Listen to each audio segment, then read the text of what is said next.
What's the best way to buy luxury?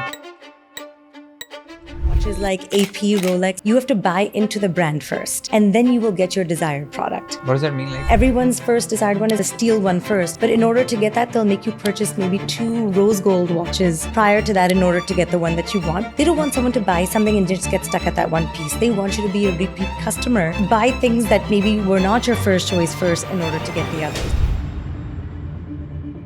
Rolex you can buy for like 10 lakhs and then you can sell it in like 2-3 years for like 30 lakhs. How does that work? If you wanted a Rolex Daytona, you still had to buy a day date, a date just. You had to work your way up. Now the Daytona trades at a premium. I bought it for $12,000, it's worth $27,000. So during COVID, they couldn't travel, so all that money went to luxury goods. All of a sudden there was a hype cycle. That $27,000 Rolex became $50,000, became $75,000. So the Bagvati that was in Zindagi Na Milegi Dobara, that bag is a saddle stitch. So you have to work at Hermes for 2 to 3 years before you're even allowed to work on that line. Now, when you start crafting that bag, you're the only one that will touch that piece, and that'll take months to do. Very few things now are done that way. What are the 3 pillars of a luxury brand? Exclusivity, storytelling. So Enzo Ferrari has this famous line that he says, when you buy a Ferrari, you buy an engine. I'm giving you the rest of the car for free. When everything else in the world is digital, the values of all physical luxury products are rising faster than ever before because people crave physical when everything else around them is digital. Who should not buy luxury according to you guys? What happened 2017 to 2022? 5 years, we get from 10 million to 100 million. We're trying to get to $1 billion in revenue by 2030. We want to, by 2040 perhaps, get to 10 billion. You have the option today to just be where you are. What's the fun? How much percentage of the jewelry business in India is online? We knew that conceptually. India will be the first country where we have stores. We didn't need it in the US, we didn't need it in the UK, we didn't need it in Australia, we didn't need it in Canada. 80% of the calls coming into our call center here are about where's your store. Consumer here needs to see, to touch, to feel. What is the learning of 6 months of operating in India?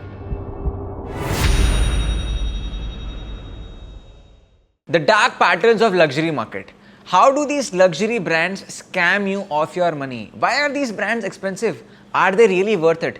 In today's podcast, we had Ankur and Aditi Daga, the founders of Angara, who run a $100 million revenue luxury market company, and we exposed the truth behind the luxury market. We spoke about how they went from 0 to $100 million revenue in a 15-year time period, their journey from scratch, learning about manufacturing, business, luxury market, diamond, and so much more.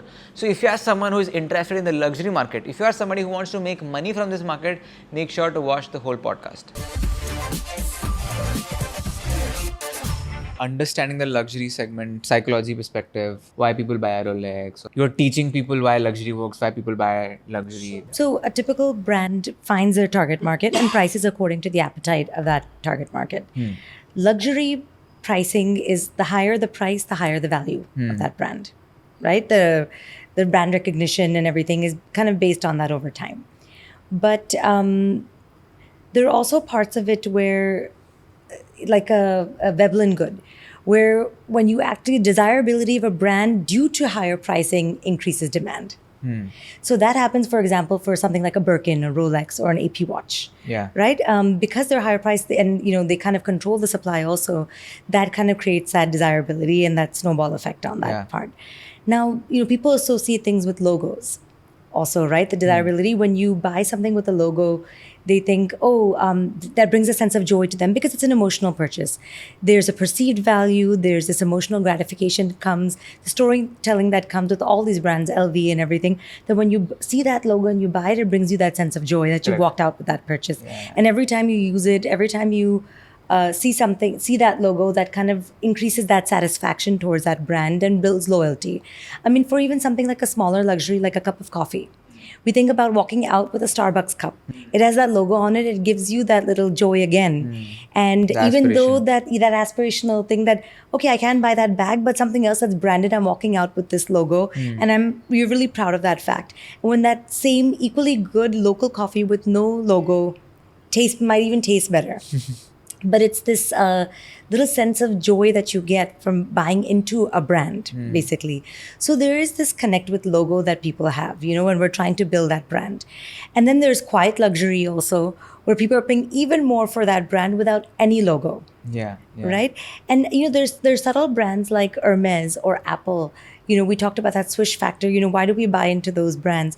They have very subtle logos and very simple design aesthetic. But in my mind, those are true brands that people can recognize even without the logo being at the front and center, versus something that has the logo plastered across the front, and that's like a walking advertisement. Yeah. So there you can recognize a logo, but can you recognize a brand based on the design sensibility? So that I think is true luxury when you can achieve that status. Yeah, I've heard like if you know, you know. If you know, That's you what know. they- Exactly. yeah, with Exactly. the brand, because some people can just tell this is fake or this is original. Sure. So, okay. And in terms of pricing, you mentioned I forgot which brand case study I was reading, but exactly this happened. They raised the prices of the brand, and their supply is same, and their demand increased. Their sales increased. I can't remember the brand name. If it was Rolex or Birkin, I can't remember. Um, I think it was Gucci. This Amazon Prime series on Gucci's story and all that, and Sure. this was the time when a lot of copy bags were being made, and that actually increased the value of a original Gucci bag, and something like that happened, which is very fascinating to see, because originally they thought that increasing the supply, like people will just buy fake, but that didn't happen. It actually helped the original brand itself. So the same thing about Hermes, they have such a limited supply chain, and maybe restricted behind, but the prices increase every year on all these luxury goods, right? So and they announced that their prices will increase, say, 5% this year. So people want to buy it before that also, and then they can't get to it. So Yeah. the resale market you see on this is like 50% higher Yeah, than what yeah. the actual product sells for if you can get it to Right. retail. And something like Hermes, you can buy the shoe, but unless you have a purchase history, you cannot buy that bag. They will not give it to you. And the same thing goes for watches Really? like AP, Rolex. You have to buy into the brand first, and then you will get your desired product. What does that mean? Like, So basically, if you want to buy a Birkin, you can get a Birkin outright. You give your wish list to them, but they look at your purchase history. Have you purchased from us in the past? Now, in order to get that Birkin, and they actually recently, like about a month ago, announced that they're letting go of this policy, but it's been in their DNA for a very long time now. So you have to prove to them that you have bought, these bags you own, Got it. even if it's across a different brand, but a similar level of brand. Yeah. Or in the Birkin, okay, no, I bought this Bolide bag before, I bought this Cavalier before. There's like, oh, okay, now we can deliver the Birkin to her after maybe 2 years or so of my purchase history. The same thing goes for an Audemars watch, Everyone's first desired one is, oh, maybe I can get the steel one first. But in order to get that, they'll make you purchase maybe 2 rose gold watches prior to that in order to get the one that you want, because they don't want someone to buy something and just get stuck at that one piece. They want you to be a repeat customer. Of course, yeah. But buy things that maybe were not your first choice first in order to get the others. I mean, they're all beautiful pieces, but not be stuck on buying that just one piece. did you read upon that China thing that recently happened? What do you think is going to be the impact of that? Well, I mean, if it is true, then we love transparency. We believe customers should get the value out of any product. So, again, is it credible or not? That is to be, Correct. to be determined. Yeah. But if it is true, we love transparency. And, that's what we try to do for our own product. Yeah. Why not get something at a better value when you can? Got it. Any hacks or tricks that you have personally identified that you can share about the luxury brands that people should be aware of, that this is why they do it or something like that? To create a luxury brand in this day and age, if you're competing against a luxury brand's budget, is really, really difficult. So it would be to be really passionate about a certain product, whatever that product is, and go very deep and narrow into that category. And that the authenticity really shows for itself, and that's how things sell out. And so eventually you can take pre-orders and you can sell out more. If you go deep and narrow, don't try to go wide into any product category. Got it. Because I think that just, you go all over the place in that passion. If you're truly passionate about creating this one product, go deep into that. So I think that would be the thing for a new brand. And if we were to start all over again and just creating a brand, that would be how I would approach that category. Building one product and then going deep into that, establishing your credibility there. Yes. And, whatever that category is, whether you want to make watches, whether you want to make a chair, a leather handbag, whatever it is. I think, but you have to be passionate about it, because that true, the brands at least that I really resonate with, it's about the founder story too. That they really, really love building that product. It wasn't about the money. It was, when you look at Tesla or you look at Apple, you look at, so Steve Jobs, Musk, they all truly cared about the product itself. And the product spoke for itself, and you really saw them as an all-in mentality. And now if they want to sell me anything, I'll buy it, because of that mentality. Yeah. You were mentioning the investment part also. Like, for example, with Rolex also, I think you can buy for like 10 lakhs and then you can sell it in like 2-3 years for like 13 lakhs. How does that work? Like, do you see these brands as investment? Do you see this as materialistic needs? How would you put them? I mean, I think everyone has a different philosophy. Personally, for me, I buy into them. But, what does that product stand for? Do I really want it? I don't want everything. All these brands are luxury brands, but it's which one do you resonate with the most? It has to be meaningful to you. So for me, I mean, I wear an AP watch because I think it's beautiful. And do I plan on selling it? No, that wasn't the intent that I purchased it with. And that's not what the brand wants also. And that's why they kind of created their own safeguards against that, because they don't want you to buy something and for the sake of reselling. They want you to own it because they want you to pass it down to your own kids, as most luxury brands do. We want the same for our jewelry. And that's what we go in with, that intent of creating a high quality product that you are not going to think about selling it even if you need it to, so you can pass it down to future generations. What's the best way to buy luxury? Like, I was told, really go to question. Paris and like that in those countries, there. no, absolutely. Yeah. I mean, for luxury products, anything that's made is a French brand, buy it in Paris or in France, because the VAT is great in some of those countries, and as well as it's the pricing is better. For Italian brands, I would definitely go to Italy. The VAT is amazing. So certainly those hacks definitely work. For luxury purses, I would definitely do that. Yeah. For bags. That being said, when you bring it back to India, you have to pay duty here, right? So, yeah. Yeah. But certainly on a base level, that is definitely a great approach to hacking buying. And what's your take on the whole luxury thing? I think it's been fascinating what's happened. Do you care about the luxury market? Like, I do. I do quite a bit. So I'll talk about watches as an interesting experiment. So until 2019, watches were not really viewed as an investment. Back then, if you wanted a Rolex Daytona, you still had to buy a date just. You had to work your way up, exactly as Aditi was saying. So you had to invest in all this stuff to get the Daytona. Now the Daytona trades at a premium. So you're like, okay, I bought it for 12,000, it's worth 27,000. Great. But all of the stuff you bought before that, you actually lost money on. And all of a sudden you invested so much more than you intended to invest. So during COVID, people, at least in the US, they couldn't go out, they couldn't travel, so all that money went to luxury goods. All of a sudden there was a hype cycle. That $27,000 Rolex became $50,000, became $75,000. And everybody thinking about buying Rolexes because they're appreciating. So they became this whole hype market as watches as an investment, which is not exactly how it was supposed to be. So that's what Aditi was just talking about, with brands really try to guard against that. They want to get rid of the flippers, the ones that will buy, resell, right? Because that destroys the long-term value of the brand. And now we're kind of in the right steady state. A lot of watches that you will buy will appreciate over time, but they will appreciate much slower than people anticipated. And this is all artificially reduced supply.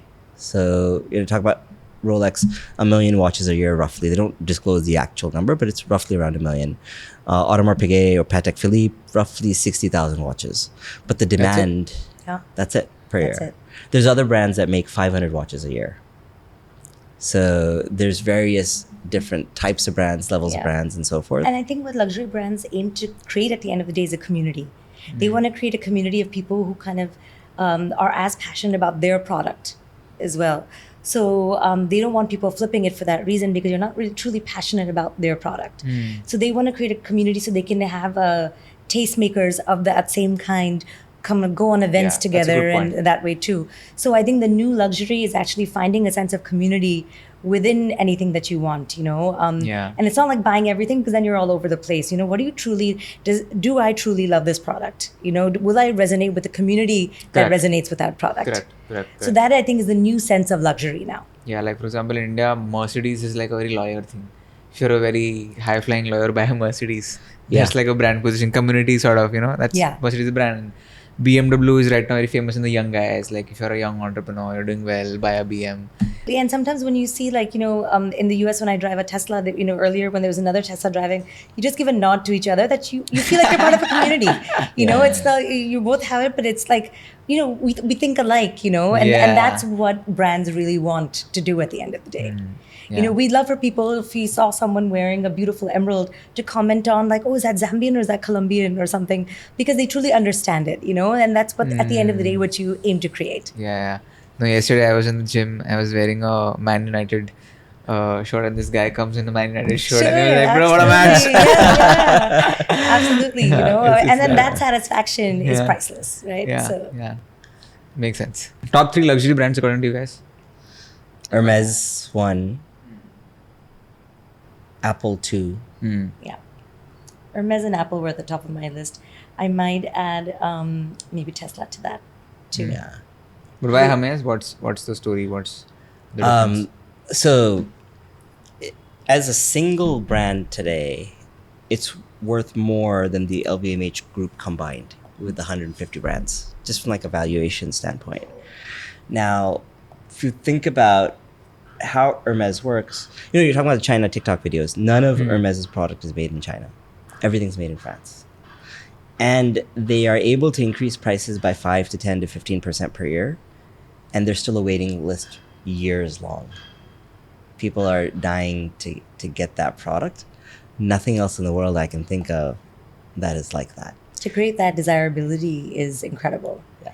And for something where the brand logo is not even front and center. So some people buy a brand to advertise that they bought that brand. I mean, that satisfaction, social, stamp is there, that's fine. But it is still so subtle, and still to create that desirability is pretty incredible and rare. And like, let's talk about that Birkin. So the Bagvati, right? That was in Zindagi Na Mileगी Dubai. Yeah. Right? So that bag is a saddle stitch.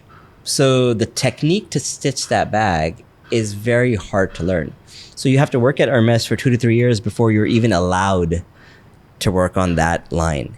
Now, when you start crafting that bag, you're the only one that will touch that piece. Beginning to end, assembling all the pieces is all one person, and that'll take months to do.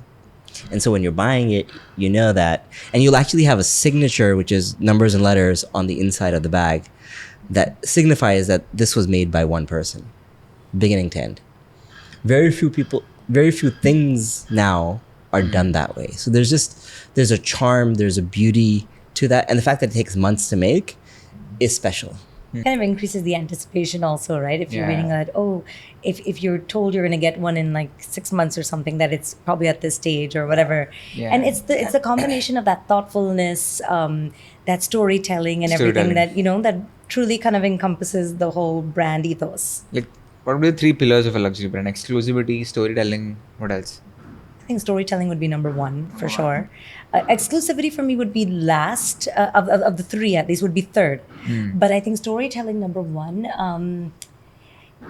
Quality and design is kind of a given that you're thinking about that should be there. So I'm not going to include that in the 3. Social status, brand perception. I think it's connection with that brand. I mean, in this day and age, we have so many options. It's not, if I wanted to spend X amount of money on something, it's not like I have one option. I have at least 10. But where do you want to put it? What do you resonate with the most? So I think that it's the storytelling. Do I connect with it? And then the exclusivity, because I don't want what everyone has also.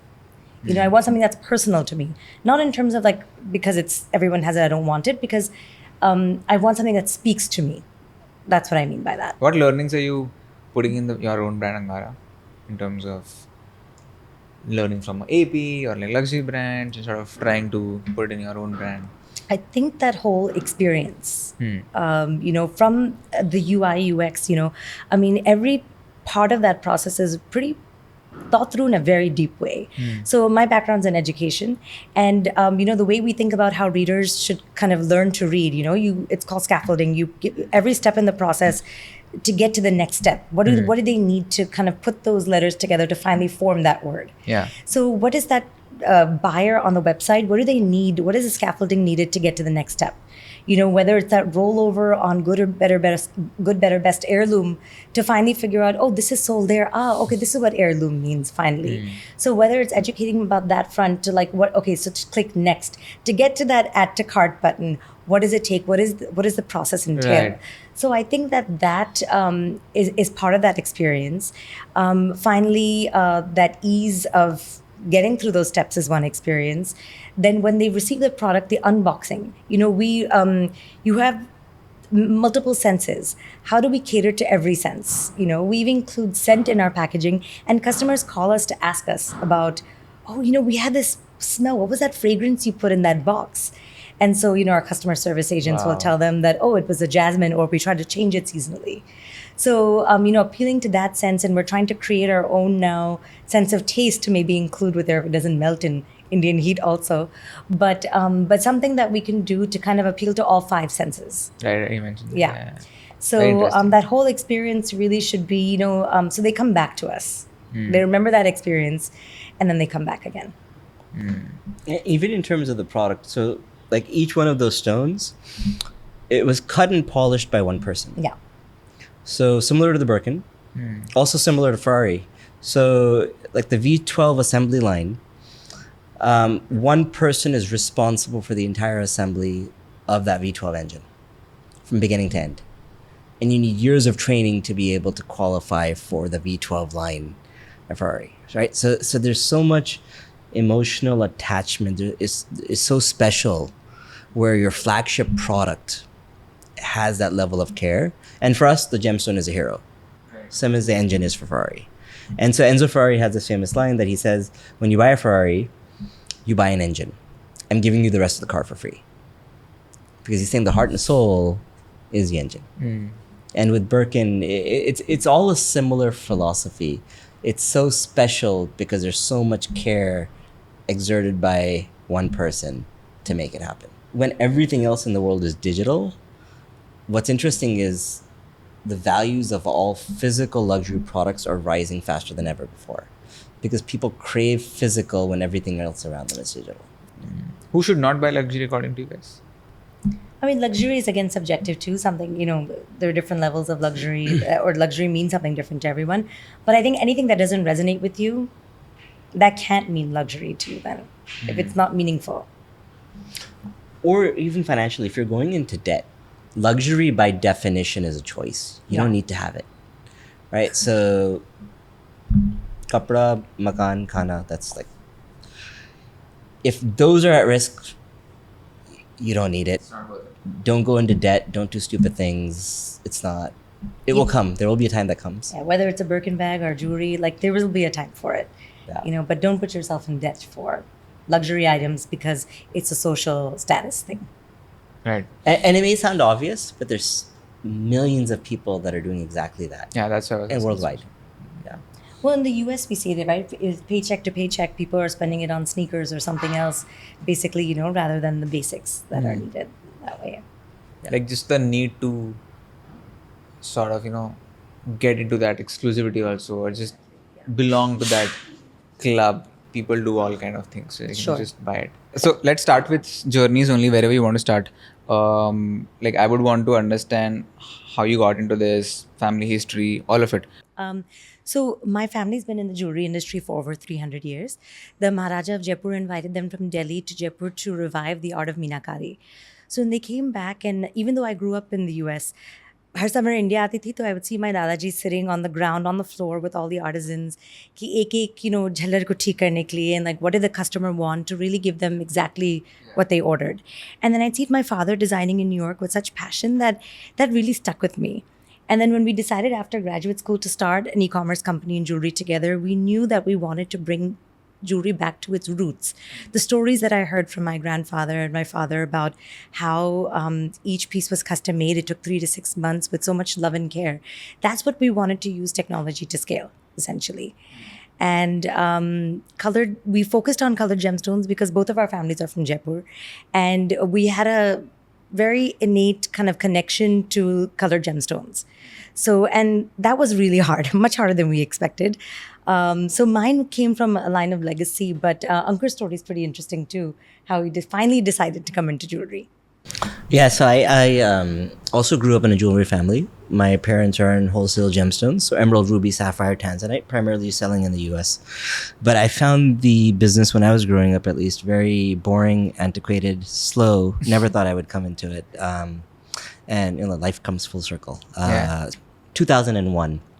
So really the beginning of organized retail in India, and jewelry especially, was very new. The idea behind jewelry then is you have a family jeweler, you go to the family jeweler and you figure out what you want to buy and so forth. So the idea is, can you actually have organized retail in India?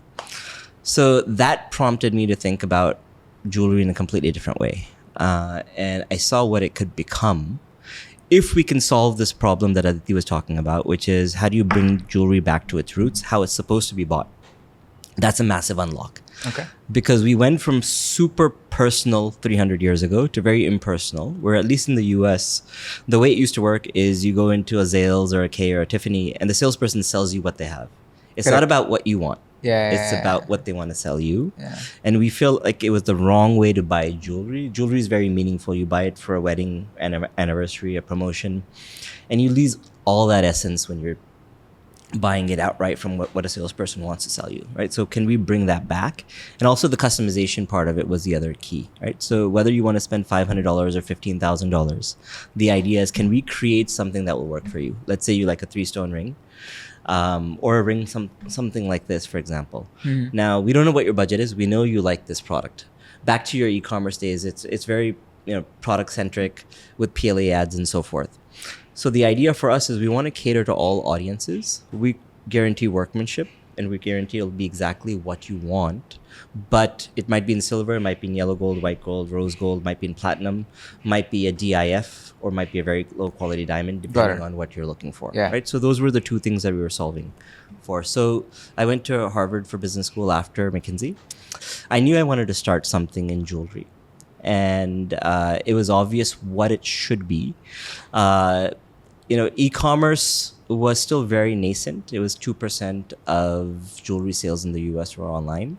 And but it was India? growing at like 50%. At that time in India? Zero. Yeah. Zero. I thought so. What we were just talking about before this program started about people needing to see and touch and feel. Correct. That was actually what was happening in the US also. Everybody's like, how could you sell online? It was such a novel concept. Yeah. But the growth rates were like 50% a year. So clearly that's going to be the future. We had to just project about what it's likely to be. And if you want to offer ultimate customization, it could be online or offline because the product's not even created yet. And if you want to offer color, having 40 different varieties of gemstones in multiple qualities, sizes, shapes is impossible to do in a physical setting. You need to do it digitally anyways. So that made sense to us as well. What was hard for us when we started the company, so we started our second year of grad school, raised some industry capital at that time. At that time, gemstones were very nascent in the US. So 5% of the jewelry market in the US was gemstones. Can you just quickly explain gemstone, diamond, lab-grown diamond? What differentiation? Yeah. So broadly speaking, diamonds are clear white.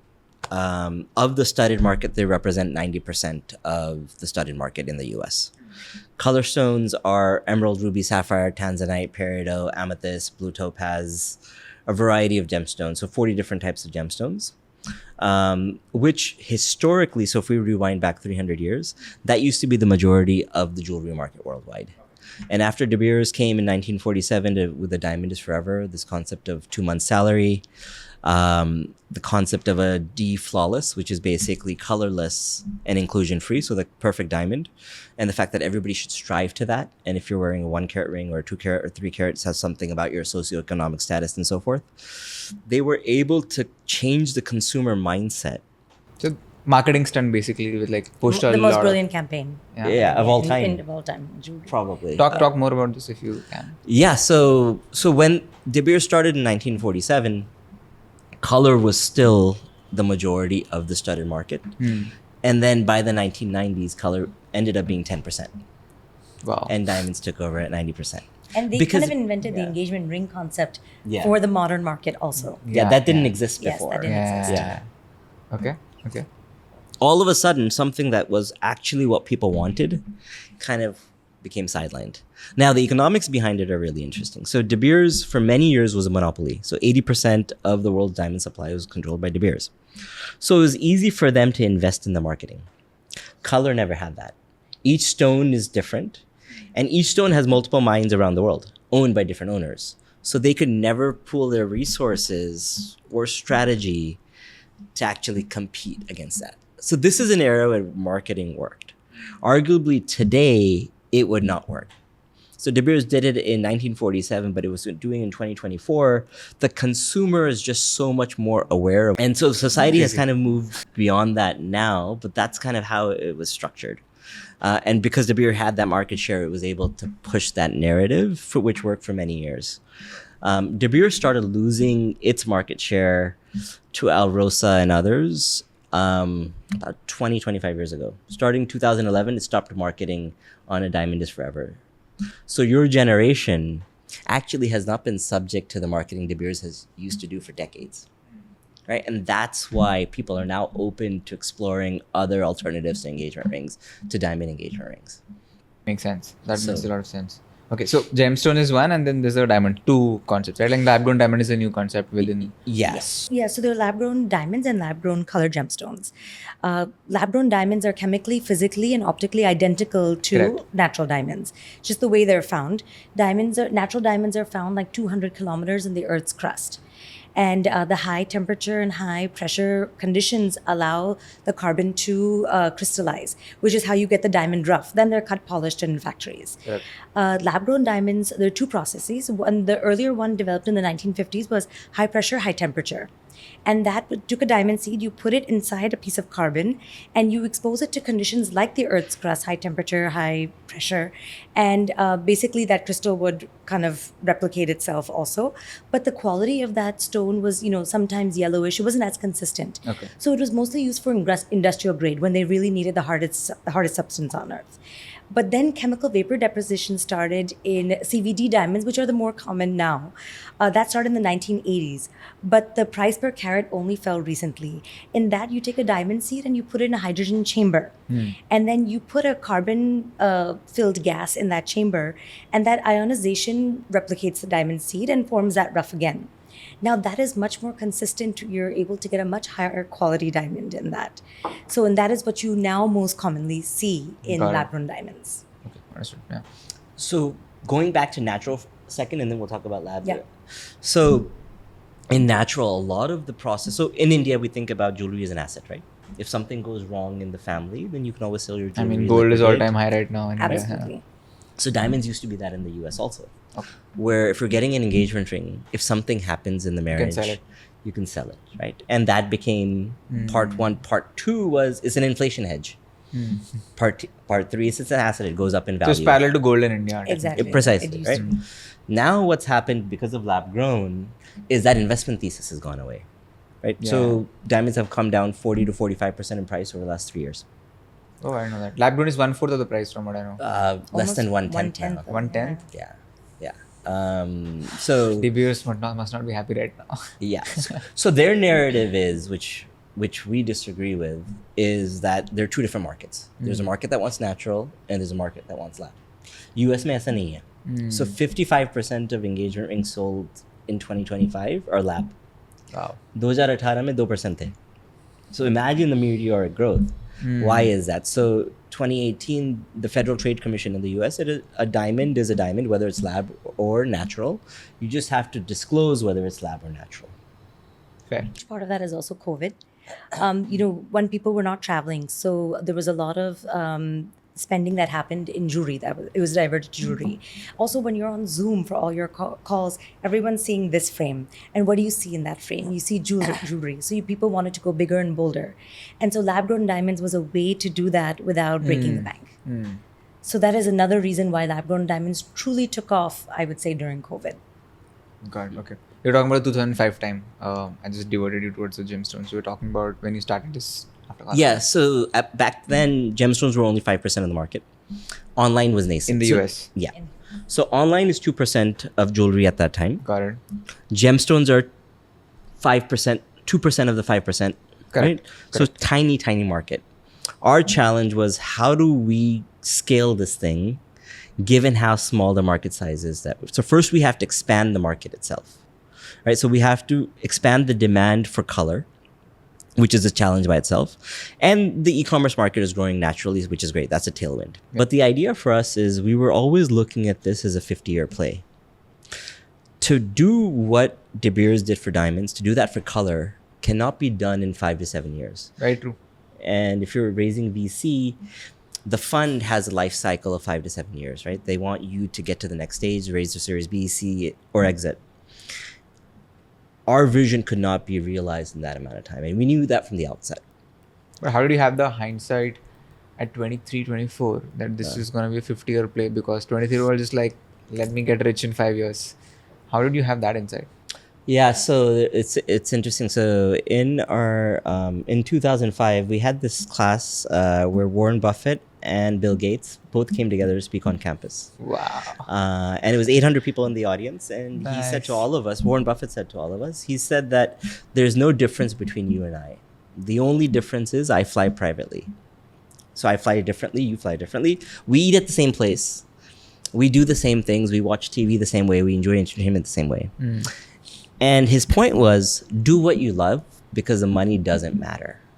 An extra 10x, 100x, 1000x is irrelevant as long as the basics are covered. So for us, the get rich wouldn't have achieved anything. And you were never about money anyway, so it's a different, you already had that. I guess. In hindsight, we can see that, I guess. Yeah. You already had the long-term vision. I said we're happy. I mean, what else do we need, And let's just build something. That was always the idea. So let me start with the business and the struggles and then the product. Perfect. Okay. So 2005, we start.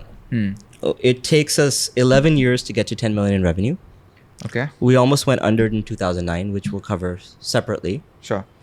From 2016 to 2022, so 2017 to 22, 5 years, we get from 10 million to 100 million. Okay. All through internally financed cash flow. Not raise any money. Raise zero money. We have zero debt, and we own the company outright, right? And we repurchase all the shares that we had given at the beginning to raise our initial cap. So now we're in control of our own destiny.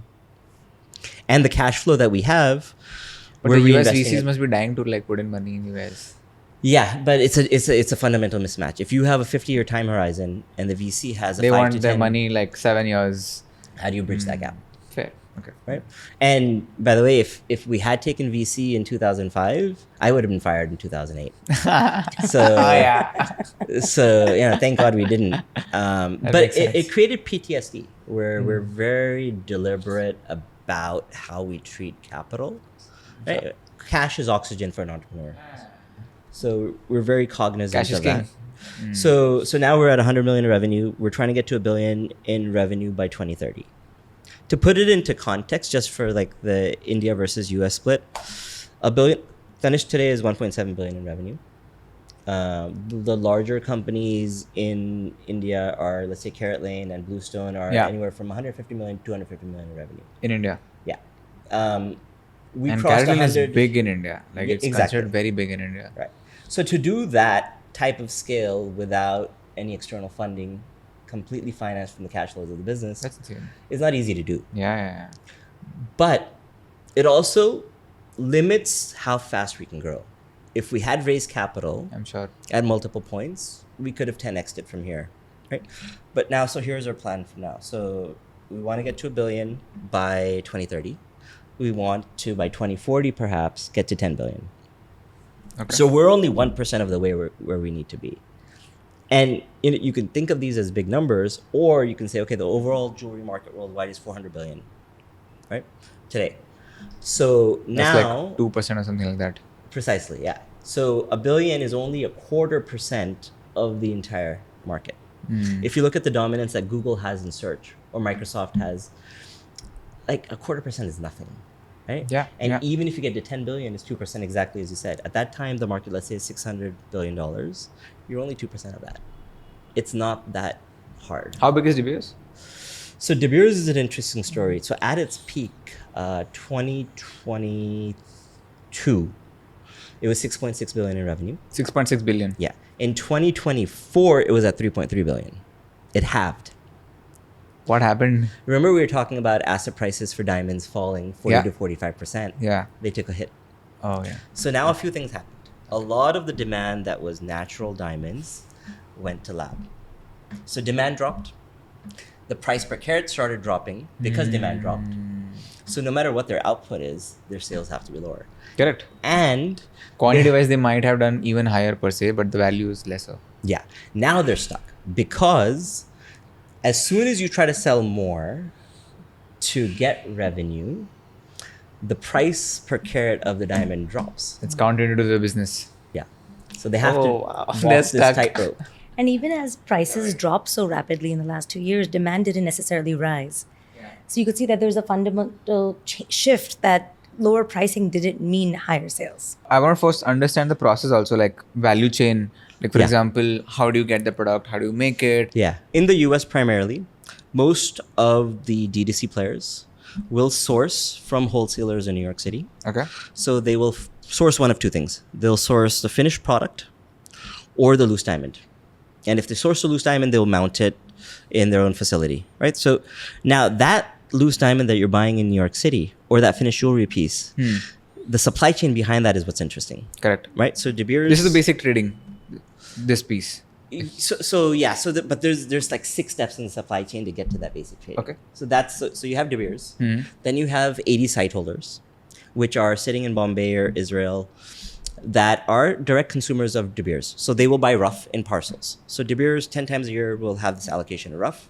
You'll buy that rough, you'll cut and polish it. Once you cut and polish it, let's say in Surat, then you export it to either Antwerp, Bombay, or New York. Okay. So now you have the loose gemstone, right? Okay. Now let's say that in this case it's finished jewelry. You have to design the jewelry, manufacture the jewelry, put it together with the diamond or gemstone, and ship it to the US. There's margin across each part of the supply chain, Correct. right? So, but ironically, we did not do this because of margin. We did it because that's what the customer needed, our vertical integration. So let's say any given SKU has up to 250 permutations of how you can customize it, Okay. right? In order to offer yellow gold, white gold, rose gold, platinum, silver, a type of quality, a good quality that you would find in like a Zales versus a heirloom quality, which is Tiffany, and a half a carat, 1 carat, 2 carat, 3 carat. And for you to order it now, us to manufacture it within 24 hours and ship it by the time you wake up tomorrow, You need everything in-house. you need everything in-house, right? It's extraordinarily difficult to do, especially at the low scale we had at the beginning.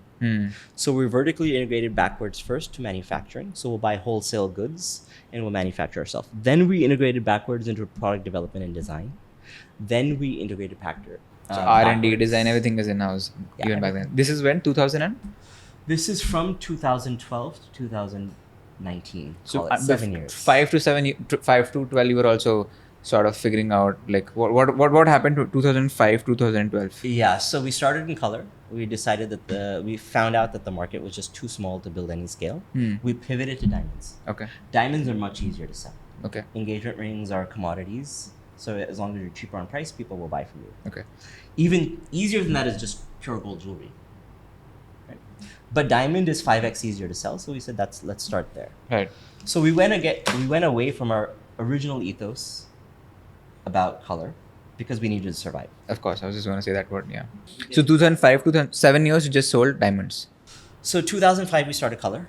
2007 we started selling diamonds because color wasn't working. Got it. It's 2 years into it. That 2 years must be hell. Oh yeah, I mean we were 4 months away from running out of cash. And all D2C? All D2C. D2C. I made so many mistakes during that time. It's kind of like now If you can quickly cover like one, two of them. Very important part. we hired very talented, very senior people, but they had the wrong mindset. They had the right skill set, wrong mindset. They were not startup people. We hired from Not culture fit. De Beers, for example. Even De Beers, we hired from. We hired from Fortune 500 companies. And a startup with no revenue. I should not be adding expenses that I did without any revenue. What I should have done is get product market fit first. Correct. Right? Yes. And then hire. I went in reverse, assuming product market fit will happen. Did that happen because you just raised initial capital also? So you were like fast growth. Yes. Yeah, I was kind of operating like a drunken sailor. That's basically if I had to do it again, and we raised 5.3 million, so it's not a small amount at that time. Oh, it's a big amount. Right? Yeah. But once you raise it, you have to spend it because You have to show it. you have to show it, right? And if we had raised $1 million instead, we would have been far more successful in the onset. Yeah. Ironically, capitals would drown us. Yeah. 2009 is when we almost ran out of cash, but we started shifting 2007. And What exactly were you doing in 2007 now? we still had the office in New York. We shifted to diamonds. 2009, when we were running out of cash, we shifted everything to India. That's how we survived. Okay. Even though our revenue was negligible, it was enough How to much meet was it? operating expense. It was probably somewhere around $2 million. I'm going from memory, so That's fine. plus minus. This is half a anyway million. like I think great lessons of like business as well. What like, not to do. What not to do. What not to do. What to know, signals to sort of understand. Because listening to 100 million revenue today is very easy. Like, okay, how do you do it? But like now it's like, okay, 2005, 2007, gemstones weren't working out, so you pivoted. This is the real goal, Yeah, and This is the real diamond. Yeah. so we started getting cash flow positive in 2011. Okay. And we said, you know what? Let's go back to our original mission, which is the pivot to color. What we started realizing at that time is when we started selling color, our customers were asking us, can I get this in a different quality? Can I get this in a different color? So if you have like a medium quality sapphire there, can we do something nicer? You had an offline store in New York City? This All was online. all online, right? Even till date, we don't have any offline stores. Yeah. Okay. And so that was the realization. So we said, you know what? There's different customer segments. We don't know if that Google customer is coming to spend $500 or $50,000, but they like the design. That's why they came to us. So we created this good, better, best heirloom idea, which is we serve the Walmart to Zales customer as well as the Tiffany customer, because we don't know where the customer is coming from, and we don't know if the customer wants a bigger size and is okay with lower quality or wants all quality. Fair. Right? So the good, better, best heirloom structure really expanded the entire base for us. Yeah. We acquired that Google audience. Yeah, go ahead. Yeah. The TG is like immense. Yeah. Yeah. All of a sudden we multiplied it. Now most traditional brands will go after a certain demographic. We didn't do that. We said, you like the design, right? And we can offer you something that will work for you. So the unlock there was the good, better, best heirloom. And that's what required vertical integration.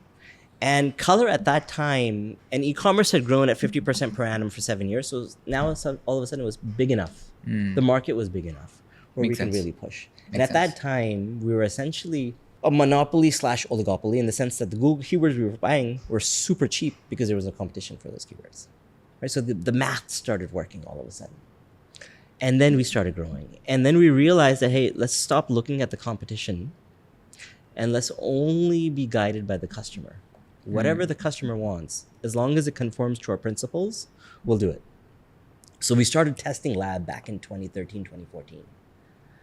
And it didn't work. What is testing labs? Lab grown. Diamonds. okay. Lab-grown Testing diamonds. lab Specifically And gemstones at that gemstones time. at that Yeah. time. Yeah. But it was too early.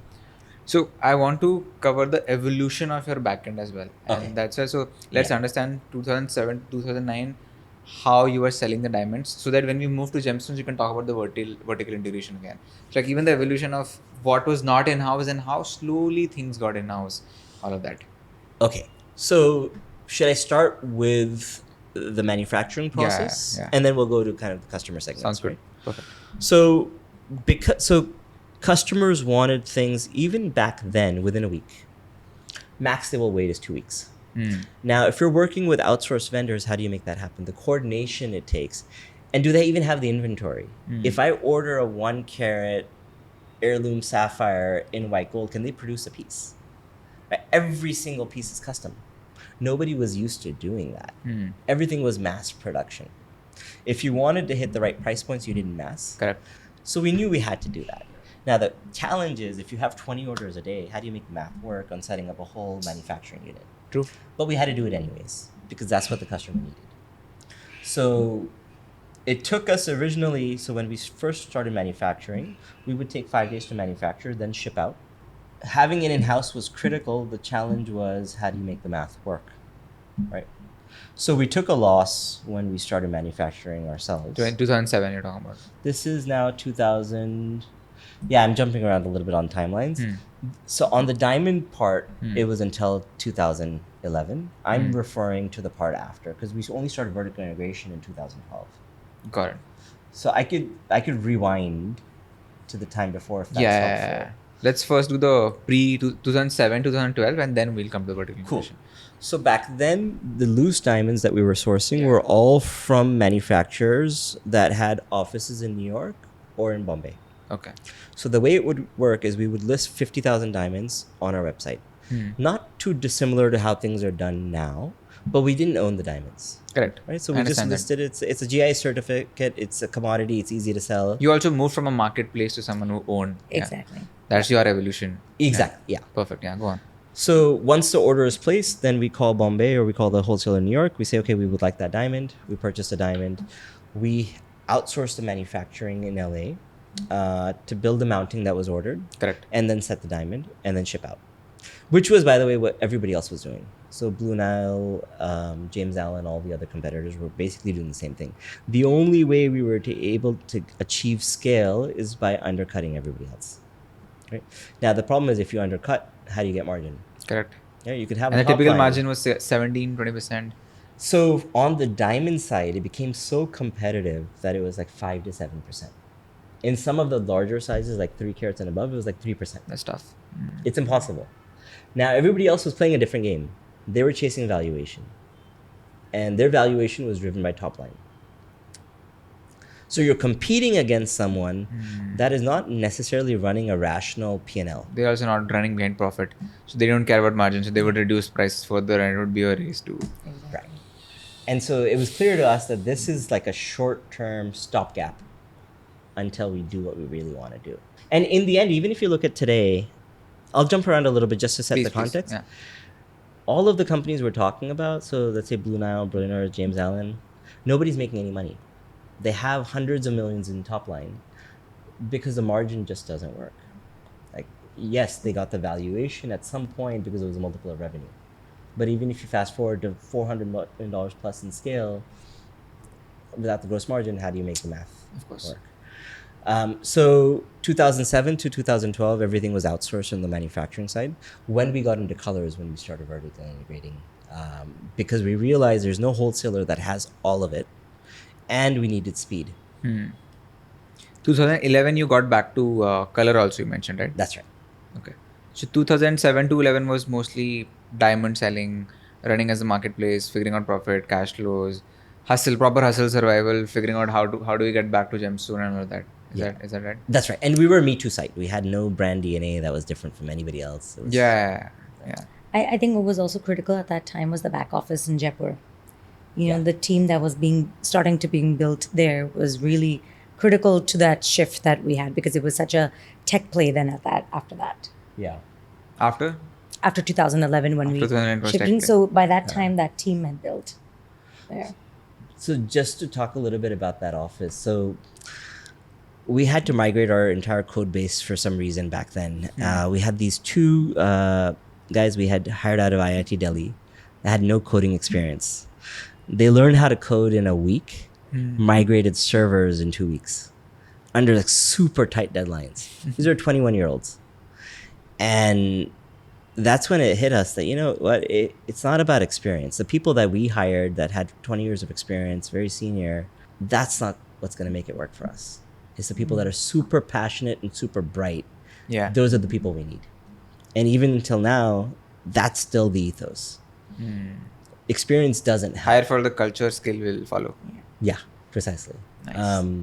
And so because of that mindset, we were able to survive. Okay, got it. This is understood. Now we'll move to the cash flow positive part where you decide again to go to gemstones and all that. So now we can fulfill our mission, right? We have enough capital to do it. We know it's going to be a slog. Again, sorry to interrupt you, but Aditi, if you can just share 2007 to 2011, what were you seeing on the design side, on the right brain side of things, on the customer side of things? Like while you was doing the business work, I'm sure you must be thinking a lot of ideas and all of that. What is happening? What did you see evolve? So, incidentally, 2007 to 2009 is actually when I took a break from work. Okay. But the shift that I saw in the US market in our own website was actually before, when we were getting from vendors, we were selling what everyone else was selling. Correct. Right? So there's no, I mean, it's a sea of sameness. So there's no What do you differentiator mean by between us. The sea of sameness, everyone's selling the same thing. So then, like he was saying, you'd have to undercut on price the Me to Too sell anything. thing. It's a Me Too brand. Yeah. And then, so when we actually moved into color is when that differentiating factor happened. You know, I think the struggle is partly because we were selling something we didn't want to sell. We were selling diamonds. So that passion that, you know, that we came with initially about color was not there. And then we're in the sea of sameness. You know, we're all selling the same diamond product from the same vendors, sourced in the same cities. So we didn't really have a USP, you know, like what does our brand even mean at that point? At that time, marketing was all performance, Google ads, 100%. So SEM, SEO. Yeah. SEO obviously is free. So that saved us also. You got all this free traffic, even if the revenue per visitor was not that high, it was still straight to the... Okay, understood. Cool. Now let's go to the 2011 gemstone. So now how do we build this? We have to first build a market. So instead of 5%, maybe it's 7% of US is color. And e-commerce, instead of 2%, is now at 5%, right? Okay. So it's still a pretty small market, but there's very little competition. So CPCs are very low, right? So you can acquire sapphire engagement rings, ruby engagement rings, amethyst pendant for like $1 a click, right? So as long as you can get a specific AOV, you're good. That's basically the model. Now the challenge is you need the inventory, and to get the inventory, you need the cash to finance the inventory, and we never raised any capital.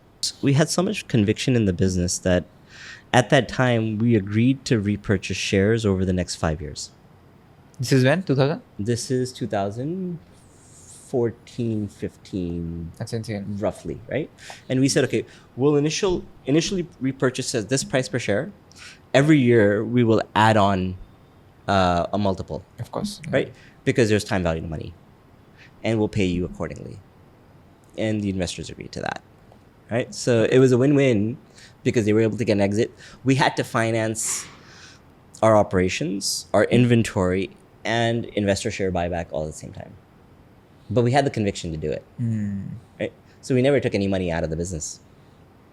It was, we paid ourselves enough to survive, and that was it. Got it. So then we realized that to make the e-commerce business work, repeat customers are what's critical, right? As soon as CPC started rising, the economics on the first sale became challenging. Of course, yeah. You need the LTV to rise now. Exactly. So that became the next challenge, is now that you have a critical mass of customers, how do you get LTV to rise? And we focus so much on the customer experience, probably 5x our competition. So Aditi spent like hundreds of hours on just the packaging to get that experience right for the 5 senses. Like when you receive it, it should be exceptional. It should be a wow moment, which nobody else was doing. You know, other products, if someone gave a jewelry box, you order something online, you got the jewelry box, but then you're putting in a generic box under the Christmas tree, for example, during the holiday season. Then we said, oh, isme koi brand equity ban nahi rahi hai. So we should start putting shopping bags also matching, because online bechne to kya hua? We should also supply that. So it seemed like a very basic thing because in brick and mortar, everyone was doing it. But in online, no one was doing it at that point. So that really started this spirit, okay, how would I want to receive a product if I received it online? That same sense of joy that you receive when you walk out of a store with that shopping bag, we want to replicate that even though we're selling online only. And that commitment to the customer, it was about everything. If a piece broke a year later and the warranty is 30 days, we'll still fix it, right? We'll make it right. We would do more for the customer than we would expect for ourselves as being a customer, to over-index on that. Because we wanted customers for life. First transaction ho gaya, but second, third, fourth, fifth, anniversary, celebrate with Angara. Birthday, celebrate with Angara. Push present, celebrate with Angara. We want all of it. And these are things basically that are expected from a luxury brand. But the issue is they were not being done online at that time. I remember my first purchase at a Fifth Avenue jeweler. I was so excited because it was a high ticket item and it was the first time I was buying something from them. And then they didn't have my size, so then they shipped it to me, this necklace chain, in the mail. And I got it in this really lackluster box. And I opened it, I was so disappointed. And that really changed the whole customer experience part for us, that we're going to do better. Yeah. So that was critical in that time because luxury was there, but it was just not online. Yeah, this sounds like taken for granted luxury. That, Exactly. oh, you purchased, now just take this. Yeah. Yeah. It's like that. And our salespeople would spend like a half an hour, 1 hour, 2 hours on like very small sale that we would lose money basically on. But the idea is the customer is king. You know, this Atiti Deva Bhava. That's the idea we followed basically. And that started paying dividends. So 2020, we were named Newsweek's top online jeweler. But not only that, we were named the #1 site from a brand experience in all of fashion. That includes Louis Vuitton and Bally's and every other brand in the fashion category. That for us was a stamp of approval. And we marketed the hell out of that also, right? And then all of a sudden we started winning so many awards. We won a Fast Company Award, an Inc. 5000 Fastest Growing Companies Award. All of that started adding to credibility. Now the snowball is in effect, right? So that period of growth from 2017 to 2022, think about it this way: 11 years to get from 0 to 10. Yeah, I was just seeing the numbers. 5 years to get from 10 to 100. And that's why we're so confident that, by 2030, we'll get to $1 billion. 2011 to 2016, what all happened? We kept doubling down on color. We expanded from ruby, emerald, sapphire to tanzanite, peridot, amethyst, citrine. We started expanding price points, categories. So all of a sudden, engagement rings, earrings, Got it. bracelets. Okay. Yeah, typical. Yeah. And we also then established, after 2021, we started growing across geographies. So UK, Germany, Canada, Australia. This year we're launching Would you say this is the year you found like PMF? 2012. 2012? Yeah. What exactly happened? What was like the inflection point? Or like, Good, better, best heirloom. Yeah. That combined with color, that was it. All of a sudden, market size you sort expanded. of allowed everyone to not just feel aspiration but also buy aspiration. Yeah. If I think about it, because diamond is all like, oh, only rich people can buy it, or like extremely rich people can buy it. Now Yeah. middle class people can buy it, upper middle class people can buy it, and sort of they also felt that emotion attached with the brand. Yeah, and it's unique. So if you go into like a Walmart, Yeah. the quality of finishing, and you go to Tiffany, it's like worlds apart. We're the only ones that are offering the same quality of finishing, no matter the price point. Very unique. Very hard to do economically also, but very unique. And I think building trust, in e-commerce, reviews are critical. And that's pivotal for any business. Once you have critical mass and you start getting reviews on the product, the good ones are great, but the bad ones get amplified even more. And when you go to a local jeweler, you don't know what you're going to get unless you have a prior experience. Here, everyone's good and bad experiences about the product, about the service. So you know what you're going to get, and that trust kind of snowballed. Yeah, it for us compounds, for over sure. time. Yeah. Okay. What was happening on the marketing front? What are the key areas, key channels that you were getting your monies back on? What is not working? Some lessons there. So we were helped by the tailwind of SEO initially. We lost that as other competitors start coming in. All right, so all of a sudden we went from 1 to position 5, 6, 7, started getting less clicks there. Had to compensate with SEM, which became increasingly expensive over time. Yeah, I'm sure. Started social media, which the economics were very hard to figure out. Even now, it's kind of a black box. It's hard to calculate. Like you don't know ROAS. how much money is coming back. Yeah. True ROAS on the Facebook panel and what you're actually doing can be two completely different numbers. You don't really know. So we leaned more and more into the email marketing side of it, affiliate marketing side, as well as betting on repeat. How do you increase that over time? So now we're kind of full funnel across the marketing channel spectrum. But what we want to get to is a place where the primary growth happens through word of mouth, which is a hard place to get to. But the experience has to be, you receive the piece, you're like, damn, that's amazing. And if we think about the number of products that happens with, and at least in my life, maybe you could think of more, but I can think of like 5 things. When I open the iPhone I can think box, of Apple. Exactly, right? That swish sound, yeah, it's incredible. Even now it comes out when you just hold it and it'll come down. A little automatically. air that just pops out of it. But the amount of thought that went into that, Yeah. and why can nobody else replicate that? It's fascinating. If I think about in the US, we have the thing called 8 Sleep, which is like a whole bed framework. Yeah, I think I've seen it. Yeah. Revolutionary. It changed our sleeping habits. It's a temperature thing and all. Exactly. I was just gonna say, I'm wearing on shoes from the US only. I love them. Yeah. Shoes is a category that's been around forever, obviously. Yeah. How does a new company No come laces in? and all of that. Yeah. Yeah, it's so light. It's so comfortable. True. It feels like a glove Yeah. on a category that's been around And forever. makes you taller. I would say Tesla for cars. Tesla for cars. Yeah. That's true. That's true. So what we're trying to get to is like there's like 5 to 10 companies, maybe 15. Like it's rarefied air. Yeah. But if we can get there, and we're on our way, but we're not there yet. I would say right now we're very good, but we're not great. We're certainly not exceptional. Right? So we still have to It's a journey. climb that ladder. And part of this 100 million to a billion to 10 billion is going to be how quickly we can get to exceptional. And exceptional by definition means nobody else can copy it. Right. Right? The Samsung phone, the experience is just different. So that's where we need to get to. And that's going to be, it's easier said than done. I'm Like, sure. "Kya li I pula hai can- thoda sa," nahi. but we But at know least what have the we intent. need You to can do. sort of, you have the option today to just be where you are. Right? Like you can still scale and be What's the okay with fun? this. Yeah. What's, So- we're on Earth. I'm 47. I have maybe 30,000 or 30 years left in me of good years. Right? That's 10,000 days. You got to make each one of those count. Right? You mentioned Restless. Yeah. Right? That's still there. Yeah. As soon as that dies, then everything dies.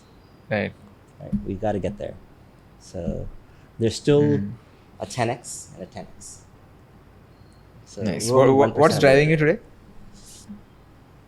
the will to get to that stage where you have the Magnificent Seven, Apple, Google, Nvidia, so forth. You have these iconic companies that have really changed their industries. For us, can we bring color back to, and can we do for color what De Beers did for diamonds? And can we own that space? If we can do that, in 15 years, 20 years, we'll look back and be like, yeah, we did something with our lives. It's not about the money. Like we established, there's no correlation between more money and more happiness, but there's a satisfaction that would come from that. That we were able to make so many customers happier, more joyful, able to change the way they think, expose them to all of these things that they didn't know existed. That's cool. That's rare, and it's hard. Okay. Vertical integration, manufacturing piece that we haven't yet touched upon. Yeah, so vertically integrated backwards into production. Yeah. This happened in 2012. Started 2012. You were starting to get everything in-house because the demand of the customer was that you're not able to do it outsourced way, correct? Exactly. Now, once we had the manufacturing, we're like, you know what? We actually need the gemstones too. Because we don't know what the customer is going to order. So we need to start buying those. So we started buying those wholesale. And we needed to do the And design. where were they coming from? Like wholesale from like Jaipur, India, some other country? So the challenge with gemstones is, let's say there's 40 different types of main gemstones. Each one of those has a separate supply chain. So we source opals from mines in Western Australia, like way out in the boonies. There's like 100 people in a village there, and they have rough, right? So we will source ruby from Thailand, sapphire from Thailand, emerald from Jaipur, pearls from Hong Kong. Okay. It's really all over the place. And the problem is the volume per stone is not that high, right? So it's so much effort. And that's why there's been really no competitor. It's just so damn hard to do, right? And to get scale in that process is just hard. So we're like, okay, so we need the gemstones and we need to design the product ourselves. So the PD and design, the product development and the design, it has to be in-house also. So then we vertically integrated that. Then we said, you know what? The gemstones we're buying wholesale. So the way the wholesale industry works is you sell everything as price per carat. So the manufacturer is trying to maximize the weight of the stone, which by definition means they are not optimizing for beauty. But Correct. for our pieces to look right, it's all about beauty. It doesn't matter if it's a carat or 0.78 carats, right? You're buying something that looks beautiful, and that's what you connect with. So we said we have to bring the cutting and polishing in-house also.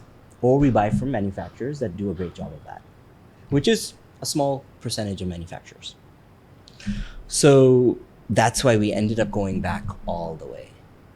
And we started picking the best source for each. So I was talking about opal. So it's an interesting example because in India today, most of what is sold is Ethiopian opal. That is 10 times cheaper. Okay. And that's why it's sold. But it'll look nice when you originally buy it. But every time you go to the restroom and you wash your hands, you'll lose a little bit of color, a little bit of luster. So the sparkle of the stone will disappear over time. We said we need something that stays permanent because it has to pass through generations. And so we started looking into every gemstone and figuring out what is the best place to source it, what's the best way to cut and polish it. It's a completely different approach than anyone else. And it's painful to do and to learn. But the end result is somebody who receives that opal ring will be your customer for life. Yeah. Because they're into opals, they bought from other places. And then in 2 weeks, they're like, you know what, this is like a world of difference. And that's it. Then you have that customer. So, but the journey to get there is really hard. It's really time consuming, very capital intensive and labor intensive at the same time. What happened then? Like, why did you move to Thailand? How does the business economics work of manufacturing, back-end supply, if you can explain? Yeah, so Thailand is home to probably the best karigars in the world for finished jewelry. Okay. I didn't know that. So a lot of the Fifth Avenue jewelers will have production that they buy from Thailand. Oh. So, and Thailand is also the capital of sapphire and ruby. So, and that's a big part of our business. So they know how to cut and polish stones. They know how to set sapphires and rubies. And each of these stones have very different dynamics. So opals are very soft, emeralds are soft. So you need to be able to set them in the right way. And so the finishing quality was very high. So we said, you know what, we can achieve that Fifth Avenue quality, but because we're doing it overseas and we're doing it just in time and we're not investing in finished inventory, we can price it very aggressively. So we started offering the Fifth Avenue quality at 20 to 25% of the price you would pay it. So you're 75 to 80% off. Huge value proposition. And coincidentally, going back to our time at Harvard, a lot of our friends were like, I like this 2-carat ring that I saw at Harry Winston. Can you guys make it for me? Right? The idea is, वहाँ पर 1 लाख का है, मेरे को 20,000 में आप बना दो. We realized that there's a challenge of copying designs, right? Which we're like, we cannot copy the design, but we can give you something that is of that ilk. And in that, we realized that, we're actually able to make it at 1/5 the price and sell it at that same quality. How many millions of people are drawn to that versus needing the Harry Winston stamp or the Graf stamp?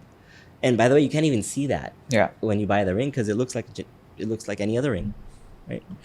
So that was also a big realization for us, is when we finally vertically integrated, we said we can finally fulfill that mission now. We can offer that quality at this price, and nobody else can do that. So that was also an unlock. So I'm assuming your margins must be improving every year from 2012 to 2019. Precisely. Yeah, exactly right. And to win market share, we started passing on enough of that margin to consumers. And so that was the balance. Okay, got it. And just to get the process right, first you source the material and then you cut and polish it. And then what happens? The design angle, step 1, 2, 3, 4. Yeah, so you buy rough from anywhere in the world. You will cut and polish that rough. Okay. At that time, even now, a lot of the rough we don't cut and polish. We'll buy from wholesalers and manufacturers we trust and do the right quality. So it's kind of a mixture of the two. Of course, yeah. Then you go to designing jewelry, which is first you sketch it, you put it into CAD/CAM, then you cam it, you produce that piece, make sure it's technically feasible to produce. Right. And now the PD part is done. Right. Then you start manufacturing at scale. Got it. So you have the CAD ready when the order comes in. So I'll give you the idea on a typical order today, right? So let's say it's 3 p.m. in New York. You're ordering a piece. That piece in an hour and a half will go into casting in Thailand from scratch. So the piece doesn't exist. Oh, Let's wow. say you ordered in 14K gold, right? And there's so many combination that I saw on the website. Like, inventory. I was like confused for a second. Like, what is this? Like, how many Yeah. choices do I have? Exactly. Right. So, And not used to it as an Indian customer, right? Like, we are just like, these are the 10 options. What do you want? Yeah. And that's so it's so fascinating because the Indian consumer actually is used to the most choice. And even then, it's only 10 choices. Okay. And why do you take it out of Jaipur? Manufacturing? Cost didn't make sense. Quality of workmanship originally was higher in Bangkok. So that was one part of it. The second part of it is there is a very smooth supply chain through UPS and FedEx where you can ship directly from to a customer anywhere in the US from Bangkok in 2 days. That you could not do out of Jaipur. Yeah. I'm sure, yeah. To serve the US market, Bangkok was a great location. Yeah. Yeah. And now we still have the manufacturing in LA. We have it in Bangkok. We have it in Jaipur. When we launch in the GCC countries, we'll have one in Dubai also. So we'll have multiple hubs so depending on the country we're serving, the manufacturing might be in one country or another.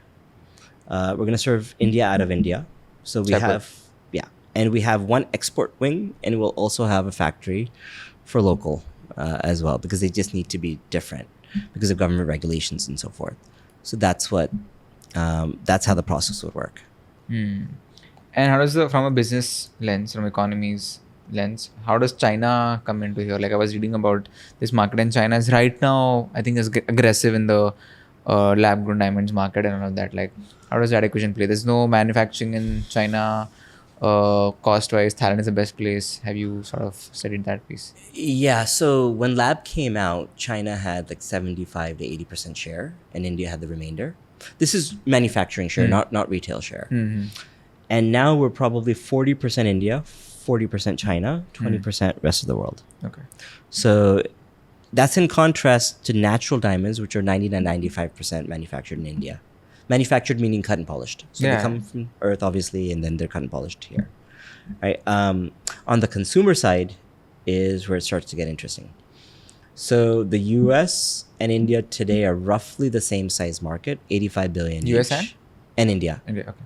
Right, so these are the two top markets in the world.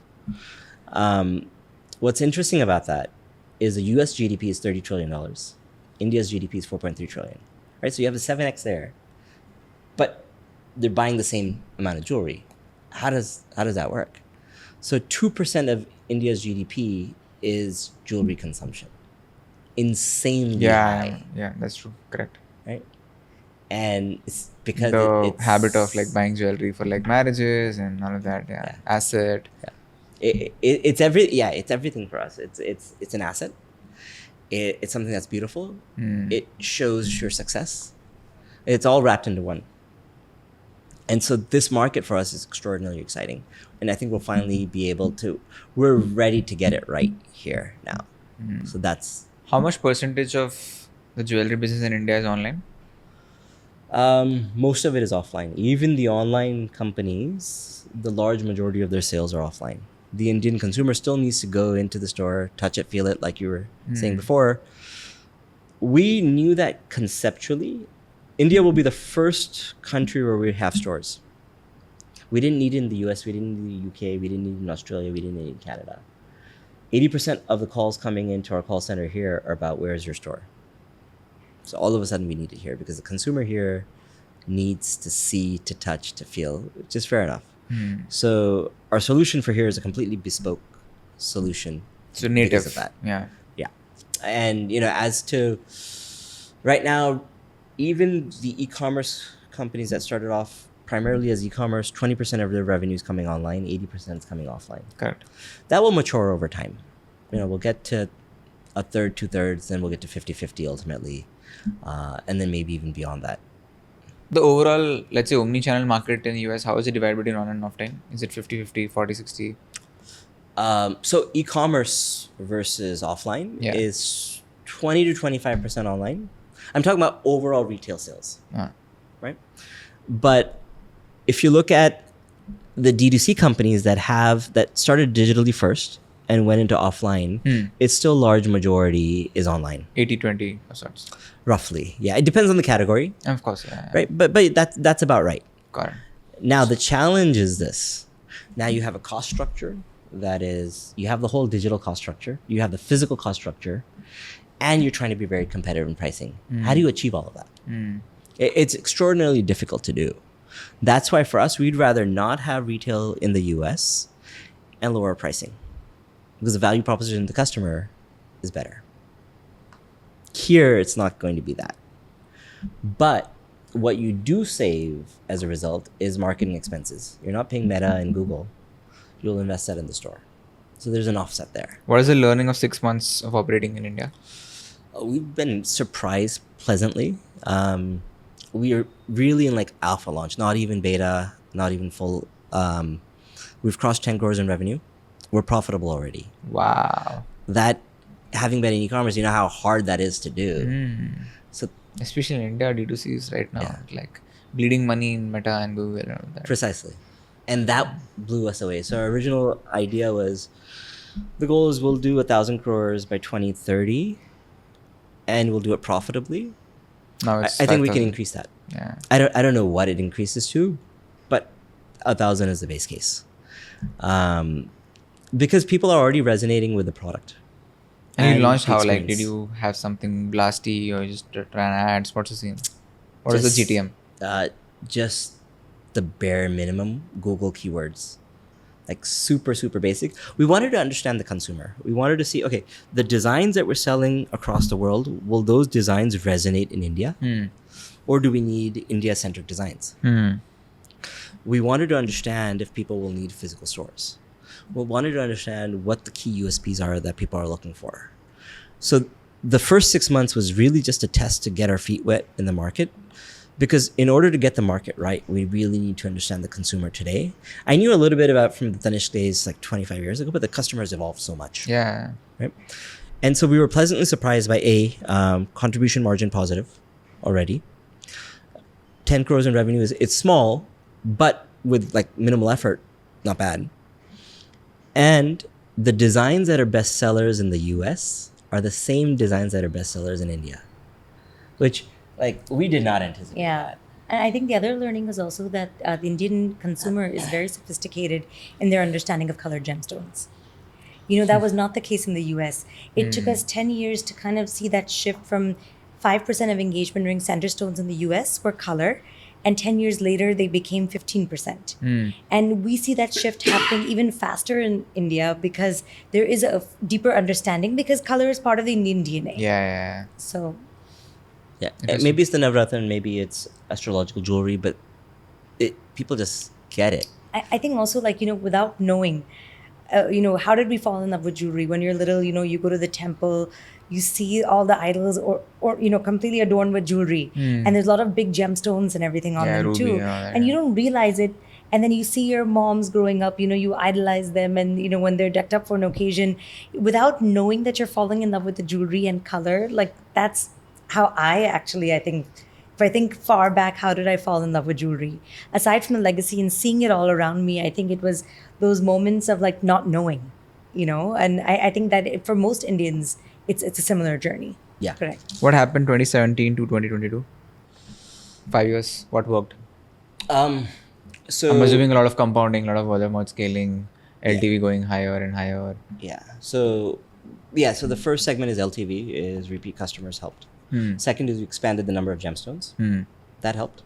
Third is that Newsweek publication rating us #1 in the country was a huge boon. A lot of PR but it boom, was followed by like 10 different awards that were similar. And so credibility started building quickly. This was the period when maybe competitive brands are using your name on, Google Ads to rank. Even now, that's the case. Now they're 100%. Now they have to. But back in 2018, 19, 20. Yeah. Now you are a brand name, so they have to sort of use and take advantage of that. Yeah, ironically, like the CPCs on our own brand name are pretty high because there's so much competition for those. Yeah. Yeah, go figure. It's so I think all of those tailwinds work together, and then we also started expanding into other countries. So this year, so UK first, then Australia, then Canada. Each of those geographies, within 2 to 6 months, we were profitable. So the formula was like, it was working. And so this year, in addition to India, it's all 6 GCC countries, as well as Japan, as well as Singapore. So, and whatever is left in the world except for China, which we don't understand that market well, we'll cover next year. So now we have the formula right, we have the offering right, we have the product right. We need to scale. And each of these are bespoke. So India is going to be a different animal than Japan, for example. But the principles apply everywhere. Yeah, the best part is like it took you 13 years to build a machinery, a supply chain which can literally, oh, ye chahiye, ban jayega, ye chahiye, ye ban jayega. And that also very quickly. Yeah. So there's very little room for like, oh, we don't have what you want. Yeah. Or like at a good cost, or like a lot of time. Nothing is a barrier, which took you so many years. That's what's so fascinating to see. And yeah, so almost 14 years for your back-end supply chain to sort of be in your control end to end. Yeah. And now you're sort of, that's why you're able to, expand and you're like, okay, head on. Now we can go to different countries, figure it out. Now if Singapore wants X and Japan wants Y, we can cater to all that now. So adaptability to the customer is way faster. Like you might enter the India market thinking this, but even if that does not work, you can change it overnight. Yeah. Each country is idiosyncratic. We'll see what the country needs to fulfill it. But it's interesting that the growth is logarithmic, right? 11 years to get to 10, 5 years to get to 100. This would not have happened in an offline world. This is technology. That is true. Really enabling. That is very, very true. Even if at this rate, like if you mentioned like 1, 10, 100, at this rate also 2030 you would reach what? I'm assuming 400, 500 if we remove the compounding. Yeah. But yeah. So can we glide? Yes. Does that get us to what we want to accomplish? No. So we have to be aggressive. Okay. And you think about it from like just a pure valuation. It's fascinating. In India, there's 35 startups for lab-grown diamonds that are funded. It's like this is a bizarre situation. In the US, it's unheard of, right? So it's so exciting to see the entrepreneurship culture here. That lab-grown diamonds can get funded? Or you have so many competitors, right? Oh, that ultimately, of these 35, 2 are going to win. One is going to win. Or I just know one, Palmona. It's a brand which came on Shark Tank. Shraddha Kapoor, one of the actresses here, is an investor. Got it. They are doing what? 20 crores a Okay. year? Yeah. We followed the slow approach. We had over the last 10 years, we have a 30% year-on-year growth. You just think about the valuation numbers. The IRR on that is insane, right? Even while we were slow. So there's not only one approach. D2C in India today is there's a flood of money and money can be raised. Is that the right approach? Everybody assumes it is, but it may not be. So just food for thought. I agree. And what's the LTV of the Indian customer that you're facing right now? So we're having a lot of repeat. LTV, sorry, I'm saying LTV. I mean average value. It's above 50,000 rupees, which $600. surprises us. Yeah. $600. Yeah, exactly. Which for not having a store and for a brand that is not, we don't have Kareena Kapoor. I think it's very advertising high for India. Yeah, it's surprising. Yeah. But it's also clearly people are resonating with the message. And a lot of the credibility that was earned in the US is helping, I'm sure. But yeah, we did not know what to expect on the AOV side. I'm gonna switch a gear and sort of ask a very P2P kind of question, like person to person kind of question, which is like for you, how do you, I wouldn't call it judgment, but like how do you call someone like high quality? What features should one person have to be called high quality entrepreneur, high quality individual, high agency person? Passion, one.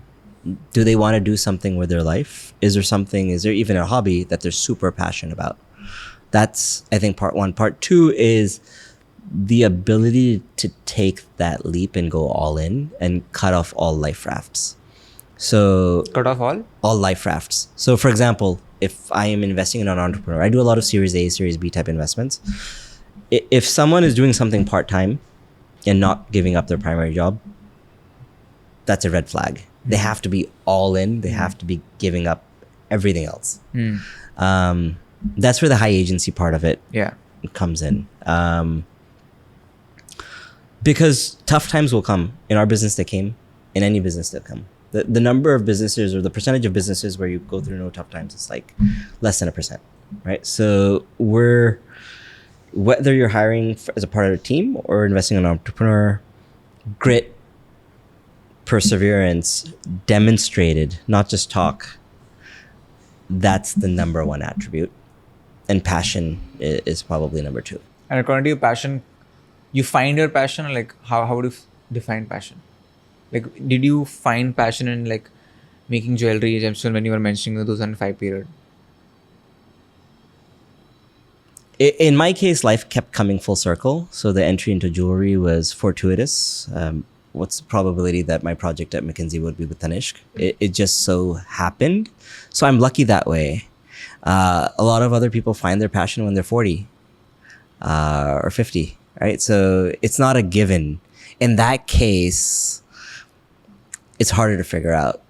But if you're not passionate about anything, then being an entrepreneur is going to be really hard, because the only way you get through the tough times is because you love what you're doing, right? Otherwise, there's so many alternatives and you'll jump. Got it. Skills wise, what do you think is the most important skill right now? Creativity. So if you look at AI, it will do everything technical for you. In the next 10 years, historically, like when we were 21 and just getting our first jobs, technical skills were super critical. Smarts were critical. I don't think those are critical anymore. I don't think having a top degree from university is critical anymore, because most of the operational tasks, most of the digital tasks can be done by AI. So creativity and EQ together. So EQ in this context is understanding what a customer wants and what resonates with that customer, what feelings resonate, what product resonates. Creativity and delivery, getting that right and adding those two with the ability to sell, that's, for the next 25 years, that's going to be far more important than hard skills, technical skills, programming, understanding, deep understanding about physics, anything. Final question that I would ask is, for like a 25-year-old, 25-year-old in India, exposure is a problem, right? Like a lot of Indians don't get exposure. They move to Bombay, Bangalore, Delhi, and then they get exposure. Knowing what you know now, what is it that you would tell them that will help them in the next 25 years? I have a few thoughts on this. Yeah. So one is, with the advent of AI, machine learning, robotics, etc., all of a sudden capital is not important. So the reason you go to Bombay or Delhi or wherever else is there's access to capital, investors, and so forth. Everything is going to be so cheap to do. In terms of exposure to how the world works, Netflix, Amazon Prime, everything that you see in digital media gives you that exposure. So all of a sudden, we're going to see an environment where, whether you're in Bikaner or Jaipur or Bombay, you have access to what everybody else has access to. And whether you went to IIT Bombay or you didn't go to high school, it actually doesn't matter anymore. So it's like a true meritocratic system that we're about to enter. We're not there yet. This is like 2 to 5 years out. Right. But now, if you're that age, you can start prepping for it today. And wherever you are in the world, you have equal opportunity. Connections won't matter nearly as much. You'll have enterprise SaaS companies that are 5 people unicorns. Amazing. And those 5 people can be in Jalandhar. It doesn't matter anymore, because the people just want good product. As long as you understand that, you're golden, right? That's. Thank you so much, guys. Yeah, really thank you. appreciate taking your time. Thank you. Done. Hope you had fun. Yeah, it was really fun. Thanks. Thank you. If you have watched this video till the end, congratulations, you're in the top 1% people who understand the luxury market and the D2C market. And if you are somebody who's interested in more such insightful business podcasts, click on this I button to watch our other podcasts with founders of companies like Viba, Boat, Shadi.com and so much more. And before you go, make sure to share this with your friends and subscribe to the channel. And I'll see you in the next one.